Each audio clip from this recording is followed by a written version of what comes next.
Welcome back to the podcast, ladies and gentlemen, and everything in between, dogs and cats.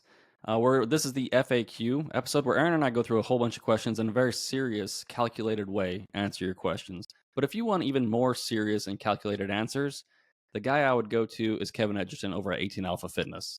If I want some in-person, one-on-one attention, someone that will walk me through every step along the way on my, Air Force Special Warfare journey or MARSOC or Special Forces or any of these other things. That's the guy that I would hit up. What about you, Aaron? 100%. Yeah, it does not matter what you're trying to do. Edge can get you there.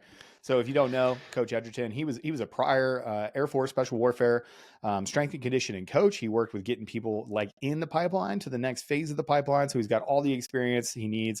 He was a prior Special Forces guy in the Army for 20 years. That's where 18 Alpha came from, because he was an 18 Alpha, so he was a Green Beret. So he's got the experience. He's got all the bona fides that he needs, and he'll walk you through, just like Trent was saying, every part of your process. It doesn't matter what you want to do. Recon Marines, PJ, Special Forces, Coast Guard rescue swimmer, smoke jumper, it doesn't matter. Even if you're just an old dude and you want to get back into shape, Kevin's got a program for you. The app is awesome. He engages with you personally every single month.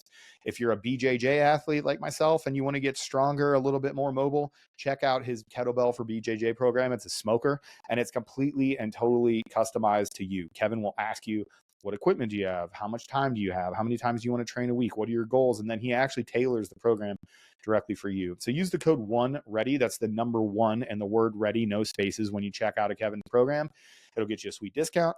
Or if not, as you talk to him, just tell him that we sent you and he'll apply it for us. So check it out. Code 1READY over at 18alphafitness.com, or you can go to 18 Alpha Fitness. It's just there on Instagrams. You can check it out. We post this stuff all the time. So go to 18alphafitness.com, use code 1READY, and get yourself a sweet program and get that summer body. Because I'll tell you what, it's starting to heat up here in Vegas. And if you ain't ready, you ain't ready. But Trent, you know how you're going to get ready for the pipeline? Well, I would be curious about the equipment. I'm not a very smart guy. If you hand me a new piece of kit, it takes me a while to figure out how it works, the ins and outs, how to be efficient with it. I'm not a fast learner, but I am a learner eventually. And so I think having the same equipment that I'm going to have in the pipeline is just one more thing that I can check off my list of things that are going to take up my brain space, my energy, and all these other things.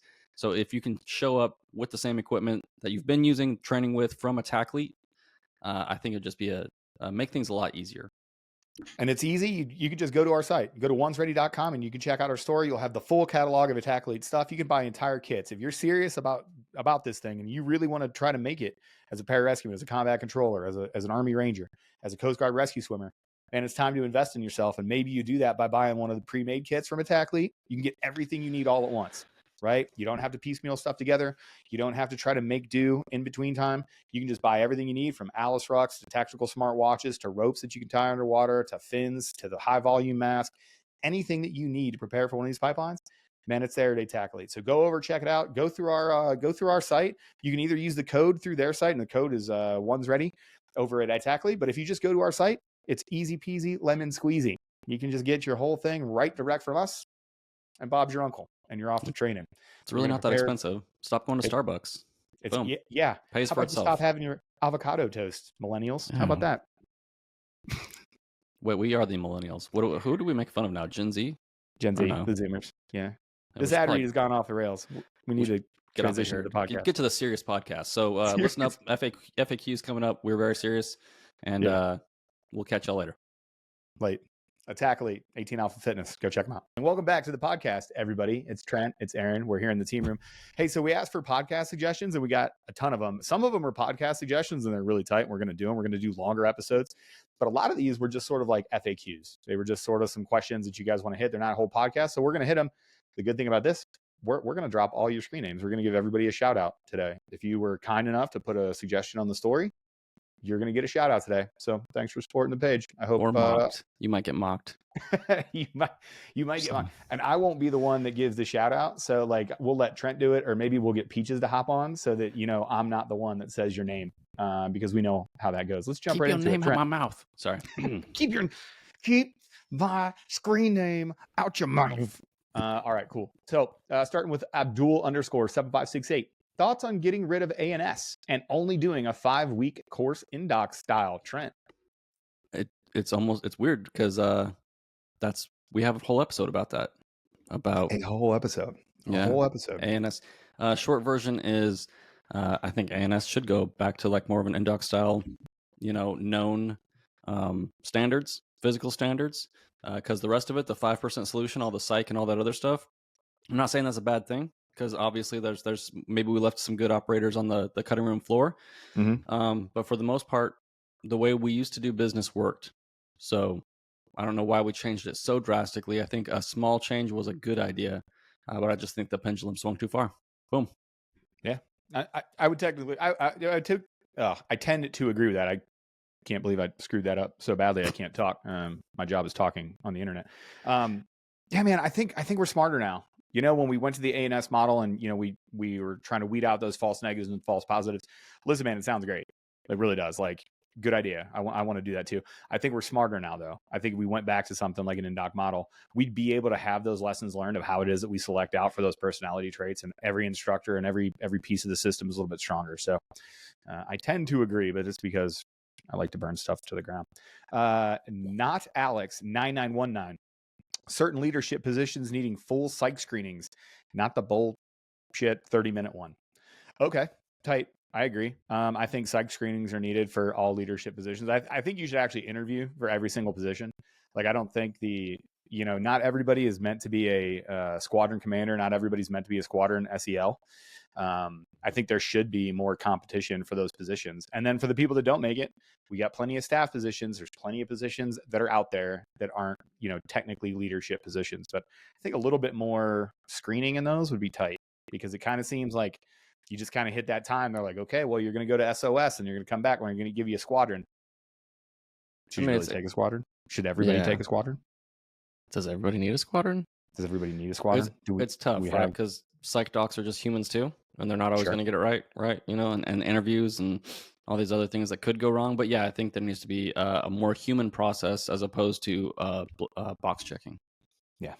From the I Came With Fire podcast. Nerds. What's up, Brent? Sorry, love you guys. Hey, go follow them. Go check them out. Their podcast is great. Trent and I have been on it a bunch of times. I'm going to be on there a little bit more. I think, Brent and I are going to get some more collabs in. So paying people extra for being stationed in cold environments. 8 years at Maelstrom, and I got zilch. First of all, you big baby, quit complaining. You were given the opportunity to get used to the cold. So I think you should thank the Air Force for that, not request extra money. That's just me. Yeah, sorry, Brendan. Yeah, you're not going to get cola for going to Minot, dude. I don't know what to tell you. Here's one. Himi Gocho, which is, I hope I'm mispronouncing your name. Is it okay to take creatine when preparing for the pipeline? Yeah. Go check out Tyler Minton Nutrition. He talks about creatine often as one of the most studied and safest supplements you can take. Obviously, yeah, you don't want to be too reliant on it. But as you're building out the body that you're going to need to be successful, I think it's absolutely, there's nothing wrong with it. Yeah, creatine is one of the most studied substances on the face of the earth. A guy named Mark Tonopolsky was a doctor. He actually did creatine started for anti-wasting. It was an anti-wasting study for cancer patients way back in the day. They were like, hey, if we give these guys these supplements, like, how do we keep cancer patients from wasting away and wasting muscle? So Canadian doctor, I believe. So, I mean, it's very well studied. Yeah, go follow Tyler Minton Nutrition. That guy's a genius. Taylor Starch has some good input on it as well. So there you go.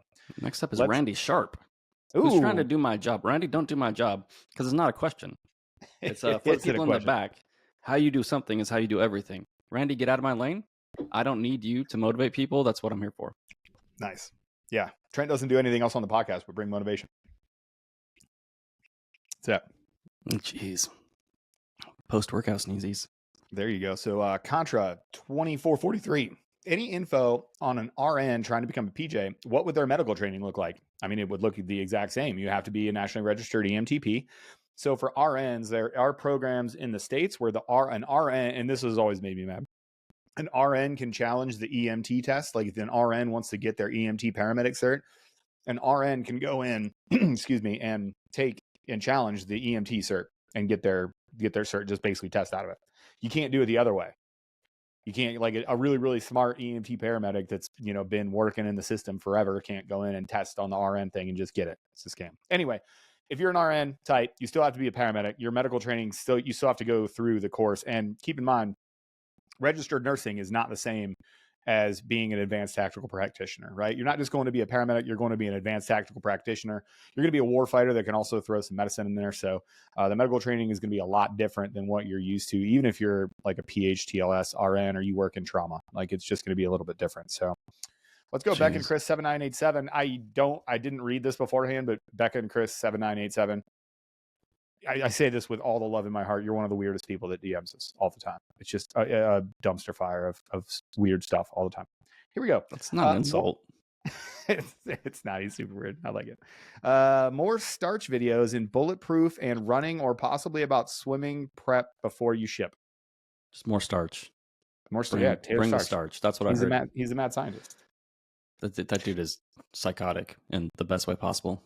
He really is. The things he can do is ridiculous. He was he had a video where he was bouncing up and down on the like lateral side of his ankle. So if your foot goes like this, he rolled his ankle all the way over like this and was just like jumping on it. I was like, oh my God, my leg would break in fourths.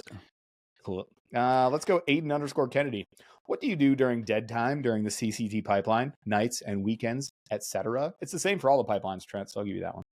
Don't get caught. That's what you do. Well said. That's pretty well said. Listen, your nights and weekends are free, right? So, I mean, you're going to have some restrictions depending on what phase in the pipeline you are. So it's going to be completely different when you're down at, the Medina/Chapman training annex. It's going to be completely different when you're down there versus when you're out at, Fort Liberty versus when you're down at STTS, right? You're going to have less and less restrictions as the pipeline goes on, but typically the nights and weekends are yours. Now, you're going to have to spend that time studying. Like, it's not just going to be F off time. Like, you're going to have to devote your time to still passing the pipeline.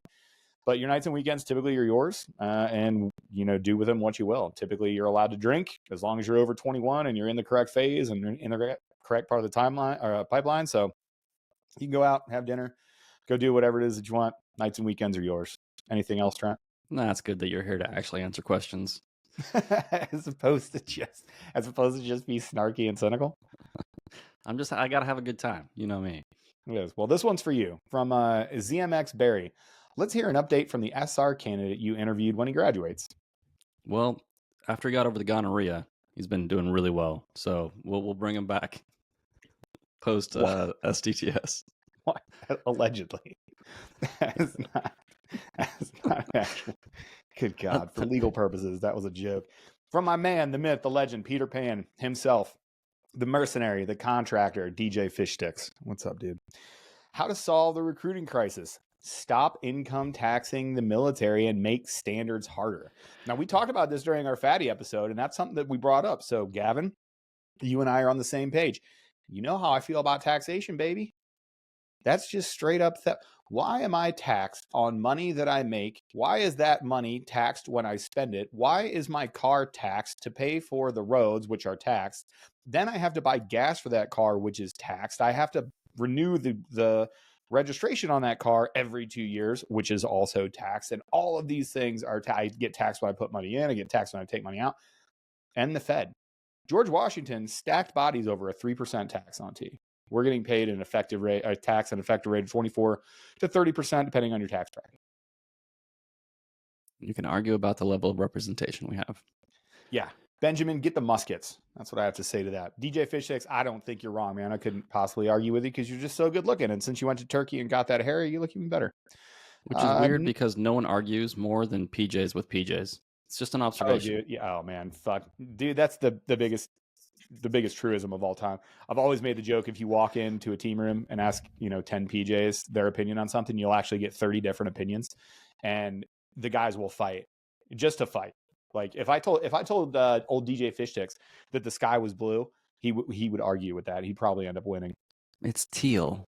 It's teal. It's I just hope that he talks like that. Nick Mav 04. Overcoming plateaus. This is actually a good one. What tricks, tips do you use, Trenton, to overcome plateaus? Can I call them hacks? Is that okay? No. Well, why do you hit a plateau? What are you doing that makes you hit a plateau, right? Like you're working out, you're doing the same thing consistently, which is awesome. But obviously, if you get stuck in a plateau, there you got two options. You can try harder, which brings risks, But you gotta try something different, right? Like you have to change it up. So either you need some rest, or you need some more intensity, or whatever it is. It's just there has to be a change in whatever you're doing if you want to get past that plateau, right? And that change might lead to a short-term degradation of your performance in order Mhm. for you to pass that plateau and get to where you want to go. So you got to change something up. And I don't know. It's a pretty vague question overall, but that's my advice. Yeah. Yeah, yeah. I don't know either. I mean, let me give you some throwaway and just say trust the process or whatever else. A lot of times when you think you're plateauing, it can be a whole bunch of other stuff, like something as simple as just cleaning up your diet or finding some way to gain an efficiency. Sometimes that can help, and I've done it too for jujitsu is very it's a colloquialism too, but I'll go for weeks or sometimes months, and I'll just be like, man, I'm not getting any better. I kind of feel like I'm just banging my head against the wall. And then one day you just walk into the gym and you're like, oh crap, you have this huge skill jump, Yep. or you have this huge jump. Like you'll break through. You just got to keep at it. Trust the process is it's a truism, but it's also, sort of played out at this point because we say it all the time. But man, if you're there and you feel like you're just not, you're not progressing through the plateau, number one, expectation management. Like what's the expectation here? Are you plateaued or are you getting close to your physical like capability? Like that's what I would ask too. If you're getting so, if you're like, oh man, I just can't seem to break 118 push-ups, maybe it's because Mm. you're really close to your physical max. Yeah, it's a little different than plateauing at 30 push-ups. A little bit. Yeah, that's a good point. Oh man, I hope that question is based off 30 push-ups.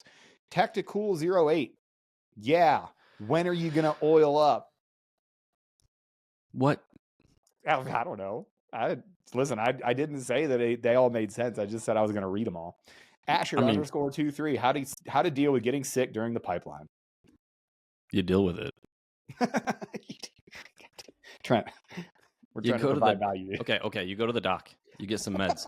Okay. The, Trent. the big thing that we see that messes people up is when you do get sick and you get meds, you have to over communicate with your like team leader and your cadre and all those other people, because your cadre have a lot of stuff going on and they're not always tracking, even if it's just you getting antihistamines, right? Because you're coming Right. to San Antonio, everybody's coming to San Antonio.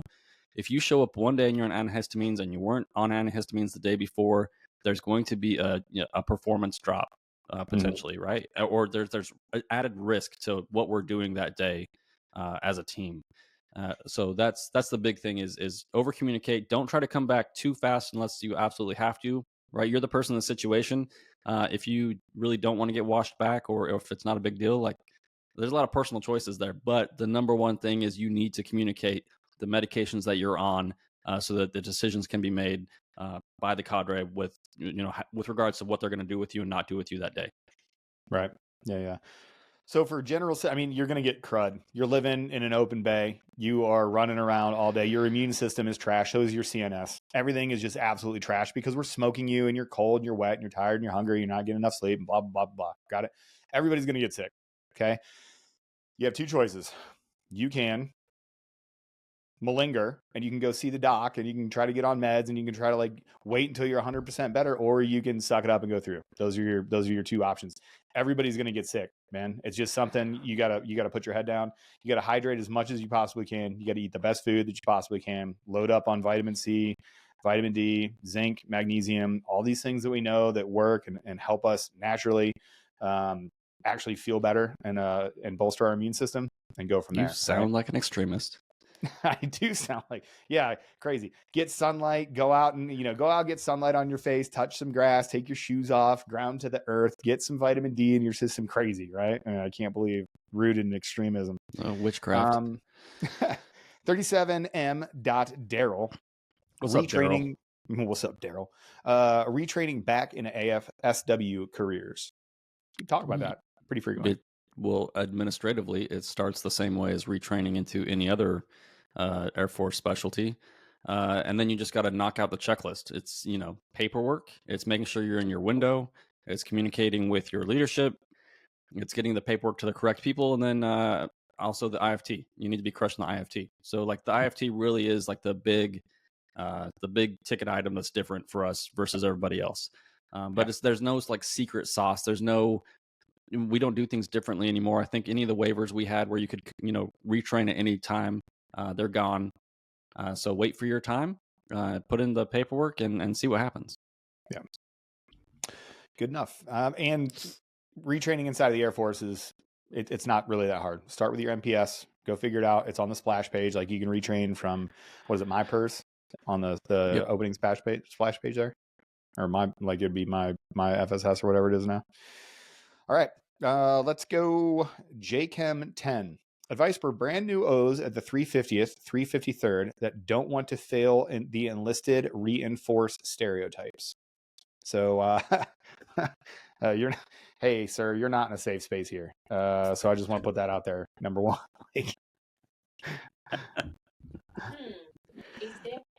So that's it. So Trent, I'll turn it over to you. Just figure out where you're at. It's just like anywhere else in life. Figure out where you're at in the hierarchy and all the different hierarchies, and be a good person. You know, like it's so silly. It sounds ridiculous, but it's like, if you're a brand new officer, like, and this is, they mentioned the squadron. So like, are you coming in as like a captain or a major, or are you coming in as like a brand new lieutenant? You know what I mean? Yeah. But just, your job is up and out, not down and in. Let your NCOs do their jobs.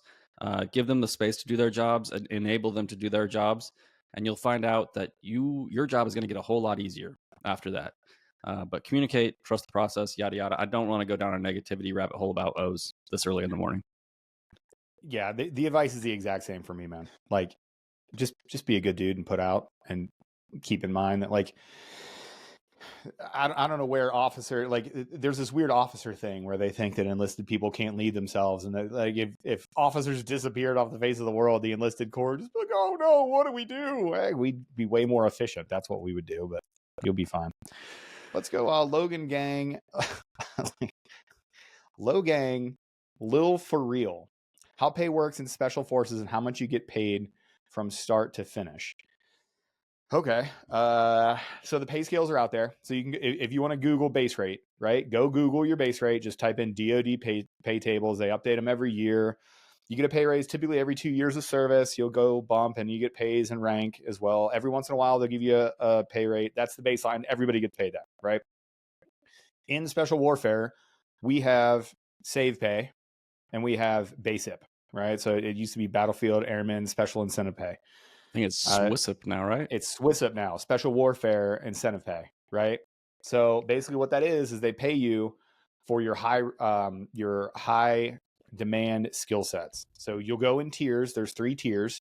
When you first get in, you're not doing a whole lot. You're a basic dude. So you get your save pay, which is you get paid for being an operator. That's like $400. Is that on a scale? I think that's like $400 straight up, right?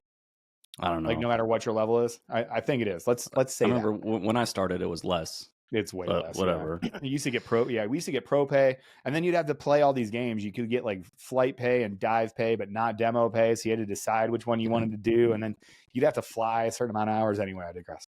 Not the point. You're going to get your pay for being an operator. You get extra pay, so that's about $400 a month. As you progress in those 3 tiers of SWISP, or that Special Warfare Incentive Pay, those are tied to your skills. So you have to become a jump master. You have to become a dive soup. You have to become all these other things. You have to get your 5 level. You have to get your 7 level. Once you get all the way up to the highest rank and the highest skill set, that's $600-ish. So you're going to get $600 of SWISP and about $400 extra a month in that pro pay, or for save pay, right? So those 2 things together, they're at the highest level, they're about $1,000. At the lowest level, I want to say it's like $700, like $700 to $1,000. So that's the extra pay you're going to get on top of that. Plus, you're going to be going to TDY. And if you're not spending $1 million on TDY, you can typically make money when you go, because you have a stipend. If you don't spend that stipend per day, you get it back at the end of it.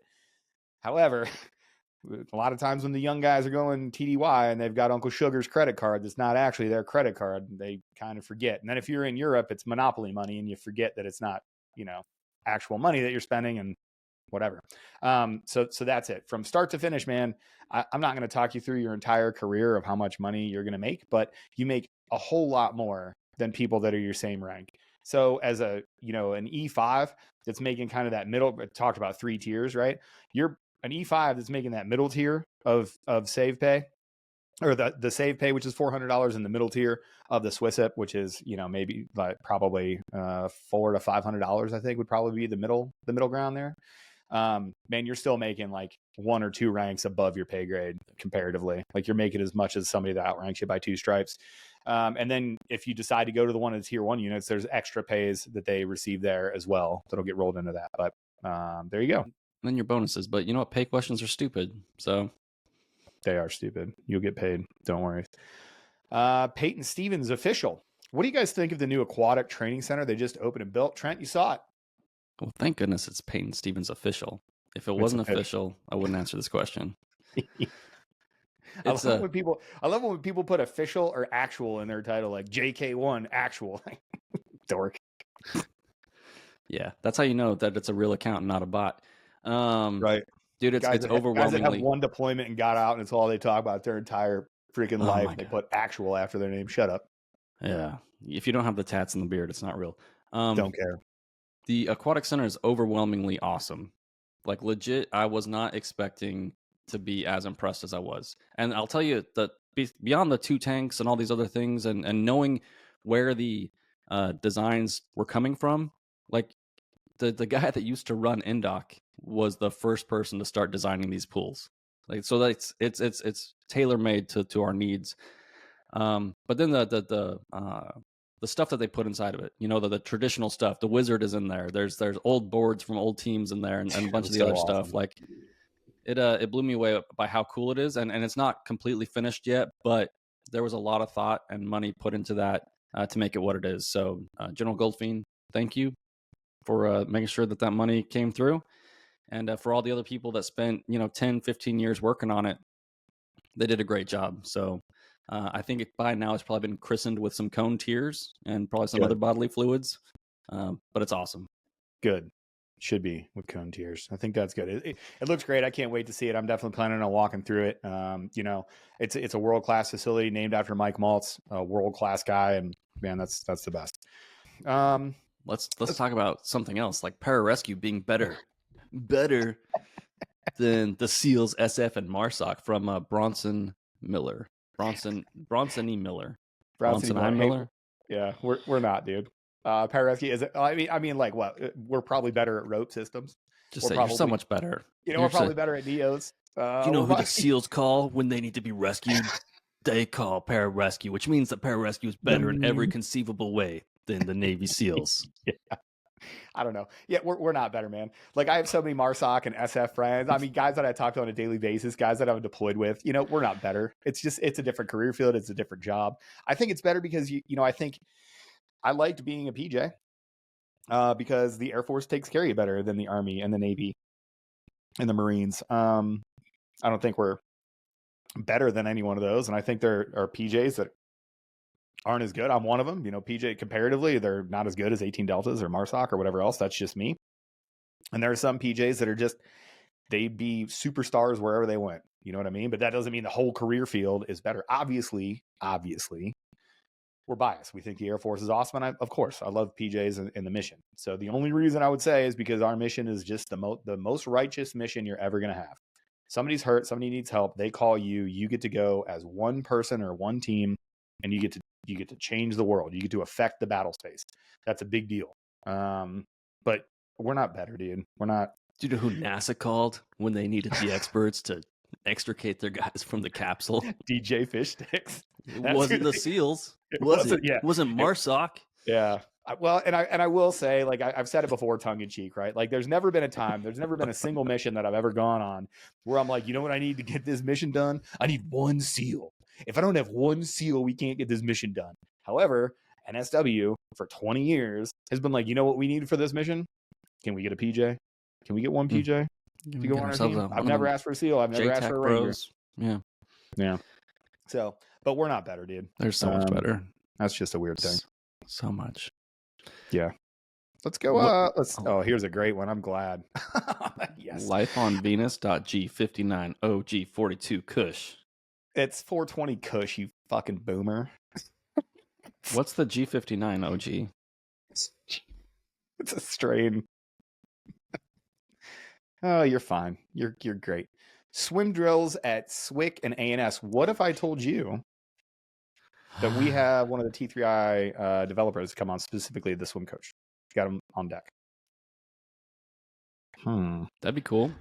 We'll put a pin in that one. It's going to be good. Stay after it. Dang, that's motivational, that name. Stay after it. Is Stay Air Force after it. Special Warfare still critically manned? Yeah. Yep. Yeah. Always. I want to. I think the last number was like. So if you look at the Special Warfare career fields, they go by like skill position, right? They go by the highest 7 level, 9 level, 7 level, 5 level, 3 level, and they have manning for all of those. And as you go up, typically the numbers go down. I want to say the last 7 level look that we had was something like 28% manned or 31% manned across the squadrons. There's just not enough 7 levels to go around because we're critically manned all the way through the chain. And then you kind of lose dudes as you go up in the ranks. So there you go. Yes, the Air Force Special Warfare is still critically manned. You got this one. What's it? What is this? Ronan Stenstrom, 13. Selection is harder than Indoc. Cool.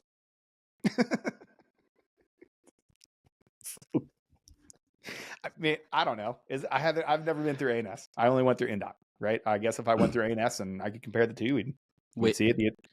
Was Indoc the same course to course, year to year, decade to decade? No, it wasn't. What? That's what, yeah, crazy, right? That's why I was on a team that graduated 29 people and there were teams that graduated 0 people, because sometimes the instructor, you'd get a group of people together and those people weren't meant to graduate. And sometimes the course got harder because you're stupid. My Indoc team was real dumb and we got smoked a lot. And we were also too stupid to quit, which is why we graduated a whole bunch of people. And it's just the chicken bones. You have no idea how it's going to work out.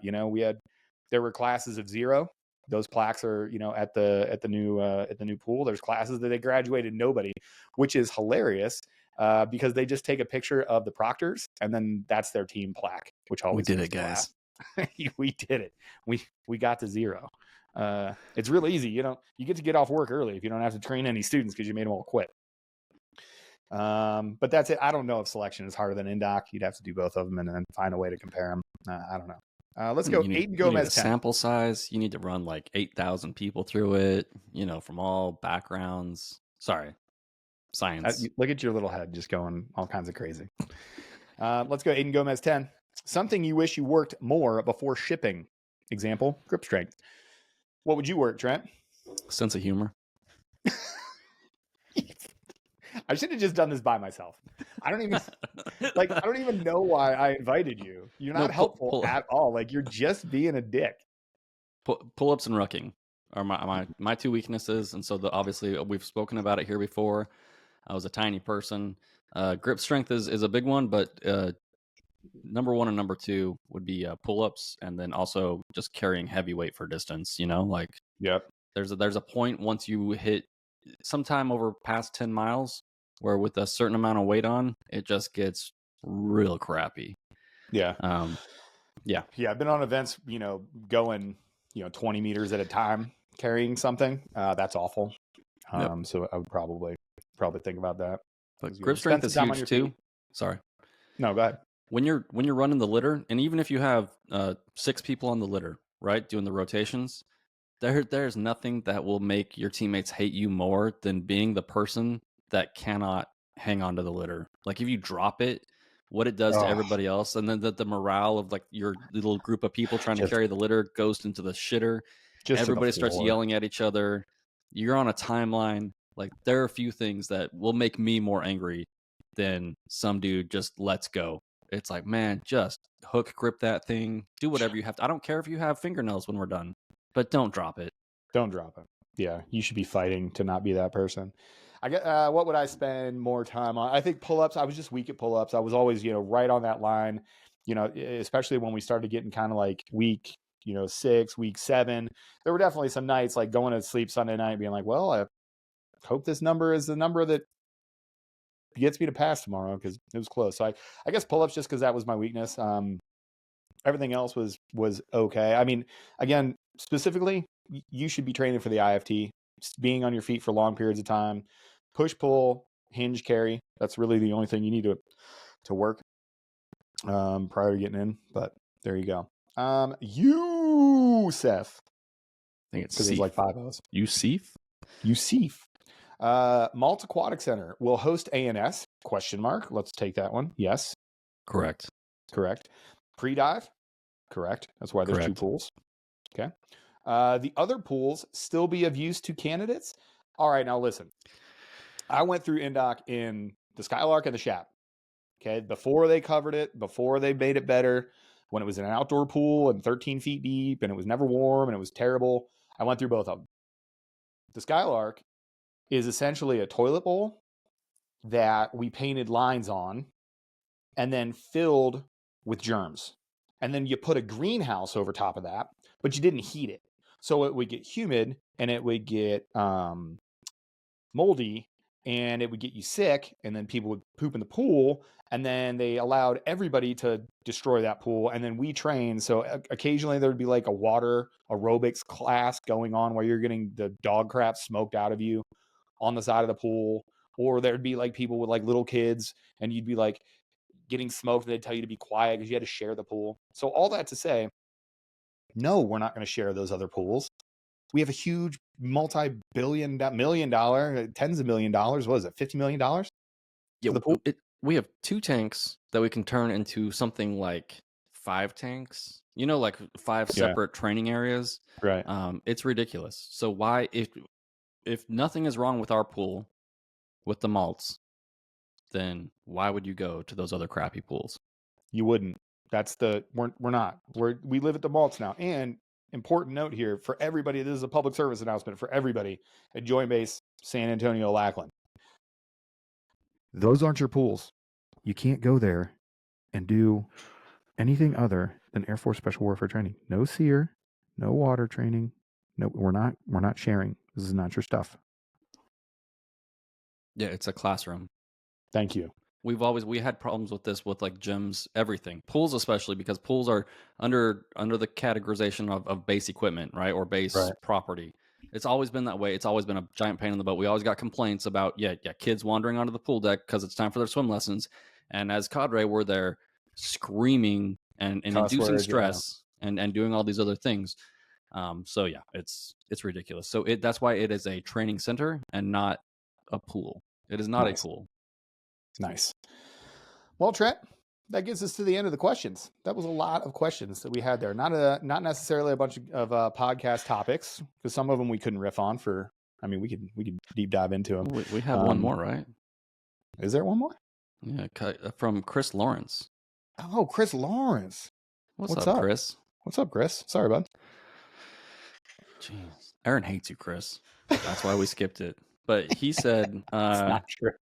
Cognitive performance, maybe your top personal books and podcast recommendations.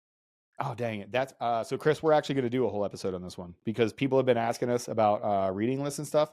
We're going to get our reading list together and put out an episode on it, and then that'll live in the comments and podcast stuff. I'll give my quick recommendations here.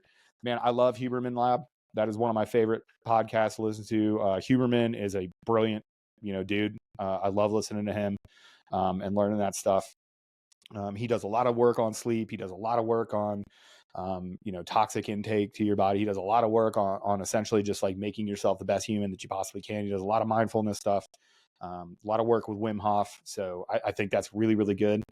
I listen to other podcasts for cognitive training. I'm not super hip on, other than, learning through, Huberman Lab, and then, trying to learn from other folks that are on other podcasts and just hear about, leadership and other stuff. I think that's probably the biggest one for me is Huberman Lab.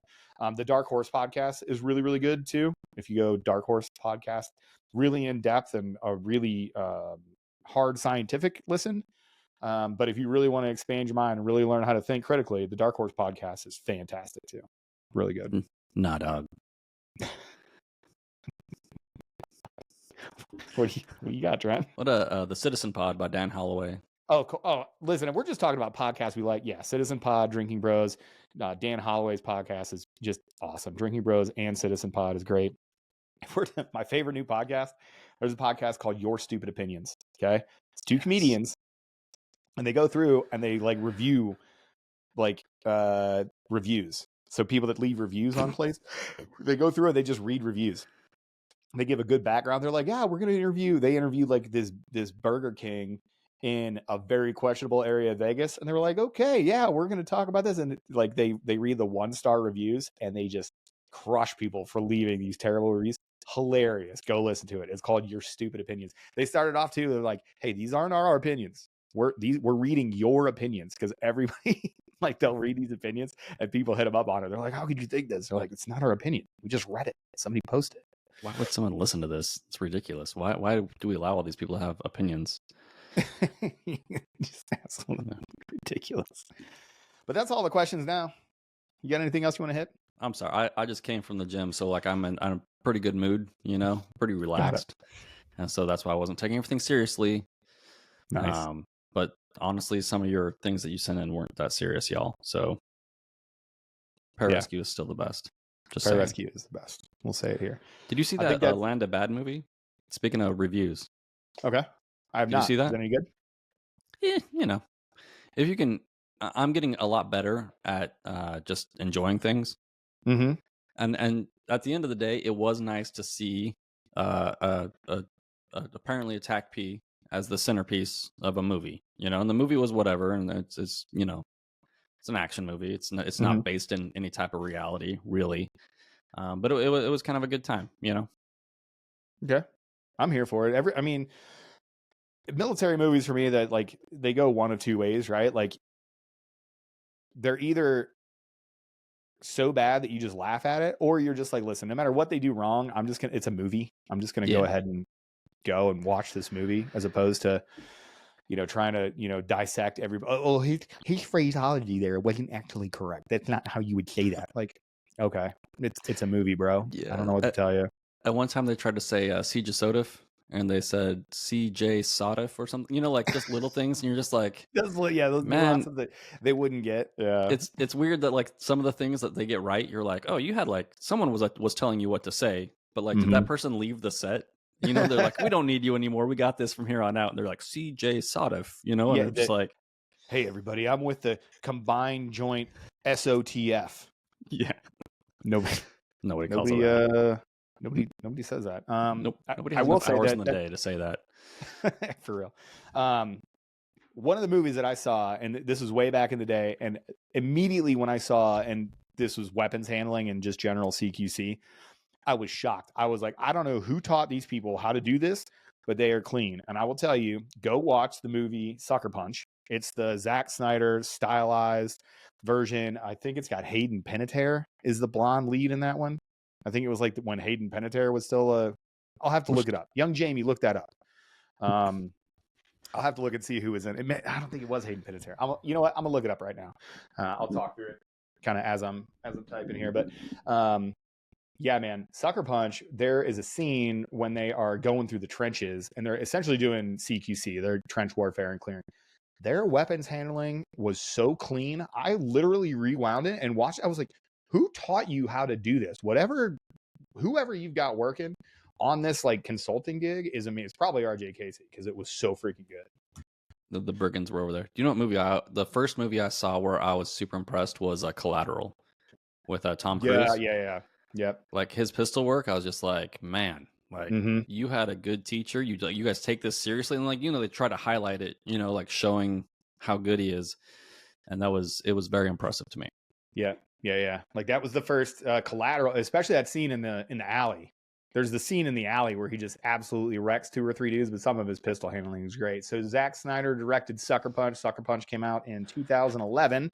Dating myself a little bit there. And the Emily Browning, Vanessa Hudgens, and Abby Cornish. Emily Browning is the lead that I was thinking of, not Hayden Panettiere. She is not in there. She plays Baby Doll. Great movie. I won't give any spoilers, even though it's 13 years old.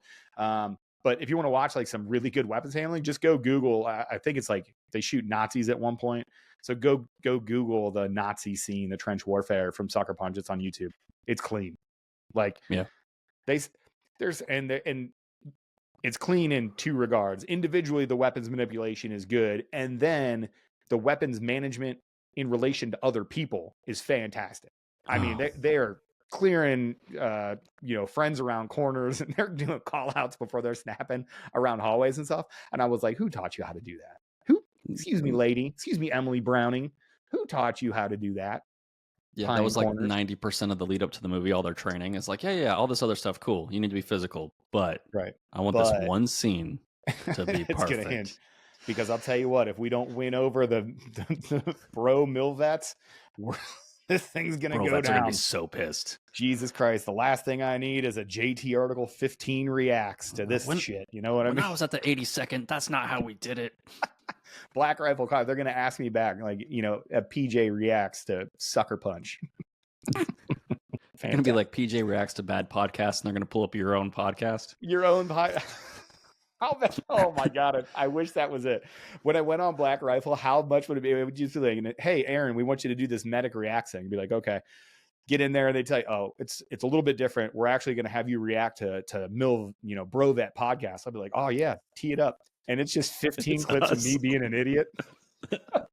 It's everything wrong that I've ever said, and it's just me going there. Yeah, I'm stupid, and I just don't know. Like, so the story behind the Black Rifle podcast, the medic react thing, I didn't know that I was going to do that. Like, you were there, like Tier invited me, and I was like, okay, cool. But it's funny because people hit me in the comment. They hit me in the comments all the time.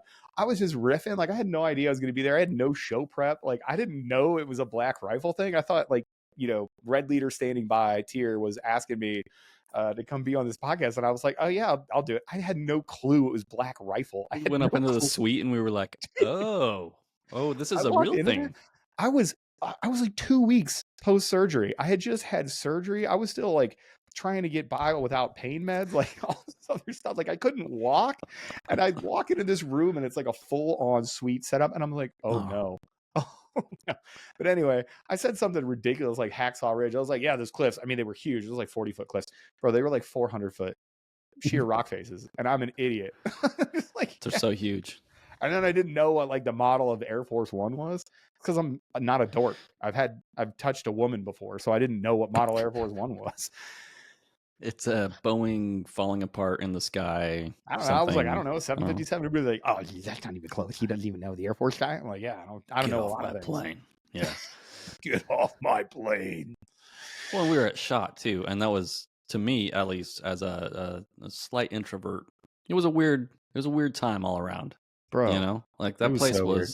People tried to warn us, and we're like, okay, right. And then the trick or treaters on day one, like just all the turbo virgins with their cargo shorts, just running around with their bags, trying to pick up as much swag as possible. I'm like, my question always is like, what do you do with it? Do you have like a little setting in your basement where you set up all this stuff and light candles? And I don't know. I have no idea. I have no clue. I don't even know what you would do. It's so much. What are you going to do with 75 patches?